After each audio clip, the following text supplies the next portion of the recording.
Hi guys, welcome back to the channel the coders TV. तो last की video में हम लोगों ने बहुत ही अच्छी इंपॉर्टेंट चीज़ पढ़ी थी। @Controller, @request mapping, @value, @response body, इतनी सारी चीज़ें जो है हम लोगों ने देखी थी। और हम लोगों ने जो है अपनी फर्स्ट API जो है लास्ट वीडियो में क्रिएट करके देखी थी। आई होप वो वीडियो आप लोगों को पसंद आई होगी। आगे बढ़ने से पहले और भी APIs क्रिएट करने से पहले हम लोग एक दो कॉन्सेप्ट्स और जान लेते हैं, क्योंकि वो उन APIs में काम आएंगे। तो HTTP रिक्वेस्ट कोड क्या होता है और HTTP रिस्पॉन्स कोड क्या होता है, हम लोग थोड़ा सा ये समझ लेते हैं। ठीक है, HTTP रिक्वेस्ट कोड बेसिकली तुम्हारा क्या होता है कि यूज़र किस तरीके की API को हिट करना चाह रहा है। ठीक है, इसका मतलब ये होता है। तो लेट सपोज जैसे कि यूज़र को कोई रिसोर्स गेट करना है। ठीक है, लेट सपोज कि यूज़र को कोई एक रिसोर्स जो है वो गेट करना है, तो उसके लिए वो तुम्हारी गेट API मतलब गेट मेथड का यूज़ करेगा। अभी ये सब गेट मेथड ये सब क्या होते हैं ये सब हम लोग करके देखेंगे।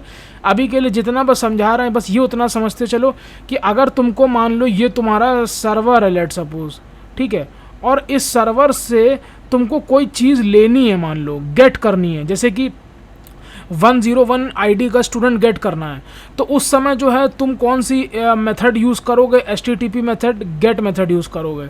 अगर इस सर्वर के अंदर मान लो डेटाबेस के अंदर जो है तुमको कोई नया यूज़र जो है सेव करना है, लेट सपोज तुमको कोई नया यूज़र जो है सेव करना है जिसकी ID 101 है, तो इस केस में तुम कौन सा HTTP मेथड यूज़ करोगे? पोस्ट यूज़ करोगे। ठीक है, अब पुट के लिए किस लिए यूज़ होता है? मान लो इस सर्वर में तुमको कोई एक बंदा है जो कि ऑलरेडी एग्जिस्ट करता है डेटाबेस में कोई एक बंदा है जो ऑलरेडी एग्जिस्ट करता है, मान लो उसकी ID है 102, तुम्हें उस बंदे को अपडेट करना है उसकी डिटेल्स, तो तुम पुट का यूज़ करोगे। ठीक है, अब पैच का यूज़ किस लिए होता है कि अगर तुम्हें कुछ पार्शियल डिटेल्स जो है अपडेट करनी हो। लेट सपोज एक बंदा है जिसकी ID है 103 जो कि डेटाबेस में एग्जिस्ट है, अभी डेटाबेस के अंदर प्रेजेंट है, उसकी तुम्हें कुछ डिटेल्स खाली अपडेट करनी है। 103 वाला जो बंदा है उसका तुम्हें लेट सपोज नेम और सिटी अपडेट करना है, बाकी डिटेल्स अपडेट नहीं करनी है। तो इस केस में हम लोग यूज़ करेंगे पैच। ठीक है, इस केस में हम लोग यूज़ करेंगे पैच। अब इसके बाद बात आती है, लेट सपोज कोई एक बंदा है जिसकी ID है लेट सपोज 104। ठीक है, इस बंदे को, वो बंदा ऑलरेडी एग्जिस्ट करता है डेटाबेस में, अब इस बंदे को तुम्हें डिलीट करना है, तो तुम कौन सा HTTP मेथड यूज़ करोगे? डिलीट। ठीक है, तो ये कुछ इंपॉर्टेंट जो है 2 3 4 4 5 तुम्हारे यहाँ पर HTTP मेथड्स होते हैं। जब से सबसे ज़्यादा तो यूज़ होते हैं वो तुम्हारे गेट, पोस्ट, पुट और डिलीट यूज़ होता है। ठीक है, तो ये सारी चीज़ें होती हैं। तो ये तो हो गया रिक्वेस्ट करते टाइम। ठीक है, ये तो हो गया रिक्वेस्ट करते टाइम। ठीक है, जब बंदा रिक्वेस्ट करता है तो कौन सा कोड के थ्रू? डेटाबेस को रिक्वेस्ट करता है या फिर ये कह लो सर्वर को रिक्वेस्ट करता है। तो ये थी बात हमारी जब हम इधर से इधर जाते हैं। ठीक है, जब लेट सपोज ये तुम्हारा क्लाइंट है, ठीक है, तो लेट सपोज ये तुम्हारा क्लाइंट है, क्लाइंट ने ये सब रिक्वेस्ट दी हैं, तो जब हम सर्वर को रिक्वेस्ट करते हैं तो ये सारे कुछ HTTP कोड्स होते हैं, रिक्वेस्ट कोड्स इसको बोलते हैं, HTTP रिक्वेस्ट कोड्स बोलते हैं। ठीक है, अब जैसे कि जो भी बंदे ने रिक्वेस्ट किया उसके रिस्पॉन्स में कौन सा कोड देता है हमको सर्वर, वो देख लेते हैं। ठीक है, अगर लेट सपोज रिस्पॉन्स में सर्वर अगर तुमको दे रहा है 200, ठीक है, लेट सपोज रिस्पॉन्स में तुमको सर्वर, अगर मान लो ये सर्वर है, ठीक है, और मान के चलो ये वाला जो यूज़र है उसको हम यहाँ क्रिएट कर लेते हैं, थोड़ी जगह स्पेस कम है, तो मान लो अब सर्वर जो है वो रिस्पॉन्स में दे रहा है इस बंदे को 200। ठीक है, तो 200 का मतलब होता है उसने जो भी रिक्वेस्ट भेजी थी वो कंप्लीट हो गई है, इसका मतलब ये होता है जो भी रिक्वेस्ट भेजी थी वो कंप्लीट हो गई है। ठीक है, 301 का मतलब क्या होता है? अगर मान लो यूज़र ने कोई रिक्वेस्ट भेजी सर्वर को और सर्वर ने रिस्पॉन्स में जो है स्टेटस कोड दे दिया 300, ठीक है, तो इसका मतलब ये होता है कि वो पर्टिकुलर पेज कह लो, जो भी पेज बंदा एक्सेस करना चाह रहा है वो अब रिडायरेक्ट हो गया है किसी नए पेज पे। लेट सपोज कोई बंदे ने API हिट करी /get यूज़र, या बंदे ने मान लो API हिट करी ओपन डैशबोर्ड। ठीक है, अब ये जो पेज है ओपन डैशबोर्ड, ये API जो है अब ये माइग्रेट हो गई है, रिडायरेक्ट, तो अब ये क्या है, न्यू API में ऑलरेडी माइग्रेट हो गई है और बंदा ऑलरेडी जो है पुरानी वाली एपीआई को हिट कर रहा है, तो इस केस में सर्वर 301 देगा, क्योंकि ये पुराना वाला यूआरएल जो है वो नए वाले यूआरएल में रिडायरेक्ट हो जाएगा। ठीक है, बंदा जो है अभी भी पुराने वाले यूआरएल से एक्सेस कर रहा है। तो अब let suppose open dashboard version 1 हो गया मान लो इस यूआरएल का नाम। ठीक है, तो रिस्पॉन्स में यूज़र को 301 मिलेगा। अब लेट सपोज अगर यूज़र को रिस्पॉन्स में 302 मिला है, तो 302 का मतलब होता है टेम्परेरी रिडायरेक्ट। मान लो यूज़र को 302 मिला, तो इसका मतलब ये होता है कि यूज़र ने जो भी रिक्वेस्ट दी थी सर्वर को, उसके रिस्पॉन्स में इसको 302 मिला। मतलब यूज़र ने लेट सपोज अगर ये एपीआई हिट करी, तो ये एपीआई टेम्परेरी बेसिस पर अभी क्लोज्ड की गई है, बंद कर दी गई है, तो इसको नई एपीआई में रिडायरेक्ट कर दिया गया। तो इसका मतलब होता है कि टेम्परेरी जो भी तुमने रिसोर्स एक्सेस किया था, वो रिसोर्स अभी टेम्परेरी क्लोज्ड है।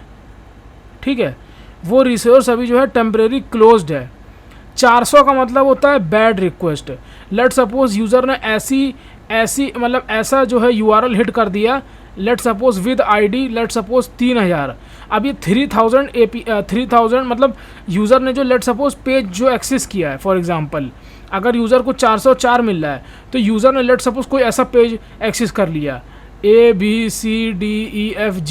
अब ये जो है एपीआई एग्जिस्ट ही नहीं करती है, ये एपीआई, ये रिसोर्स ये एपीआई एग्जिस्ट ही नहीं करती, तो 404 मिल जाएगा। मतलब bad gateway when the clients request a page and server is not able to understand anything.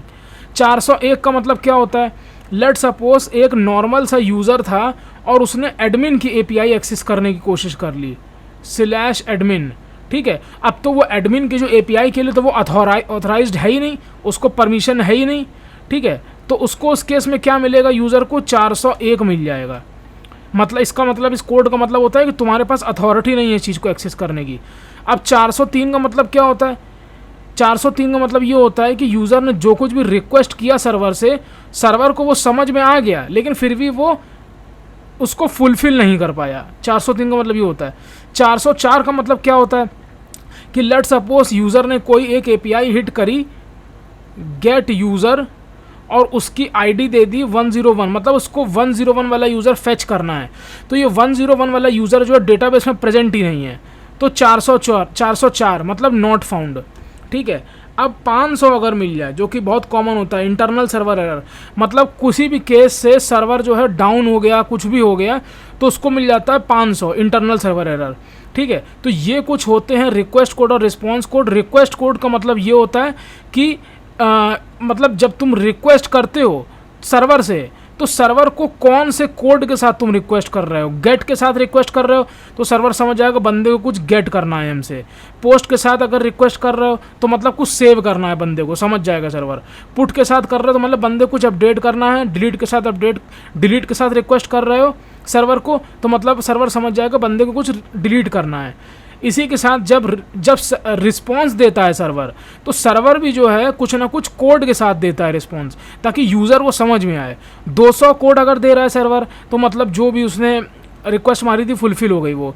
301 अगर दे रहा है सर्वर रिस्पॉन्स यूज़र को, तो इसका मतलब जो भी उसने रिक्वेस्ट करा था वो उसको परमानेंटली रिडायरेक्ट कर दिया गया किसी नई रिक्वेस्ट पे। ठीक है, 302 का मतलब क्या होता है, अगर सर्वर ये रिस्पांस देता है यूज़र को, इसका मतलब ये होता है कि जो भी यूज़र ने रिक्वेस्ट किया है वो टेम्परेरी रिडायरेक्ट कर दिया गया, टेम्परेरी बेसिस पे। दोनों में फ़र्क है। 301 मतलब परमानेंट रिडायरेक्ट कर दिया, 301 मतलब परमानेंट रिडायरेक्ट कर दिया, 302 मतलब टेम्परेरी रिडायरेक्ट कर दिया। 400 अगर मिल जाए रिक्वेस्ट सर्वर से यूज़र को, तो इसका मतलब होता है बैड रिक्वेस्ट। यूज़र ने जो कुछ भी एक्सेस करने की कोशिश करी है वो समझ नहीं पा रहा सर्वर। 401 का मतलब होता है अनऑथराइज्ड। अगर ये कोड मिल जाता है सर्वर से यूज़र को, तो इसका मतलब ये होता है अनऑथराइज्ड, यूज़र जो एक्सेस करने की कोशिश कर रहा है उसको अथॉरिटी नहीं है उसे। 403 का मतलब होता है फॉरबिडन, कि यूज़र सर्वर समझ तो गया है कि, लेकिन वो एलिजिबल नहीं है, मतलब वो फिर भी जो है रिस्पॉन्स नहीं कर रहा है, रिस्पॉन्ड नहीं किया उसने, रिफ्यूज़ कर दिया, but still refuses to fulfil it, तो उसको बोलते हैं 403। सर्वर ने अगर 403 रिस्पॉन्स दिया है, 404 अगर रिस्पॉन्स दिया है सर्वर ने, तो इसका मतलब होता है कि जो भी तुम एक्सेस करना चाह रहे हो वो सर्वर के पास है ही नहीं, डेटाबेस में वो प्रेजेंट ही नहीं है वो डेटा। अब 500 का मतलब ये होता है कि सर्वर के साथ कोई घटना घट गई, सर्वर डाउन हो गया, सर्वर क्रैश हो गया, कुछ भी हो गया, ठीक है। या फिर अगर मान लो यहाँ तक कि तुमने कोड में लेट सपोज थ्रो कर दिया अरिथमेटिक एक्सेप्शन, थ्रो कर दिया तुमने अरिथमेटिक एक्सेप्शन, ठीक है, और 10 को डिवाइड बाय 0 कर दिया, और इस एक्सेप्शन को इसको तुमने हैंडल नहीं किया कहीं भी, तब भी जो है इंटरनल सर्वर एरर आ सकती है। तो सबसे ज़्यादा जो कॉमन चीज़ होती है आने वाली वो ये होती है 201, 404 और 500। आई होप आज की वीडियो समझ में आई होगी। अगर वीडियो समझ में आई तो प्लीज़ ज़रूर फीडबैक दीजिएगा वीडियो कैसी लगी। मिलते हैं नेक्स्ट वीडियो में। Till then keep learning. शुभ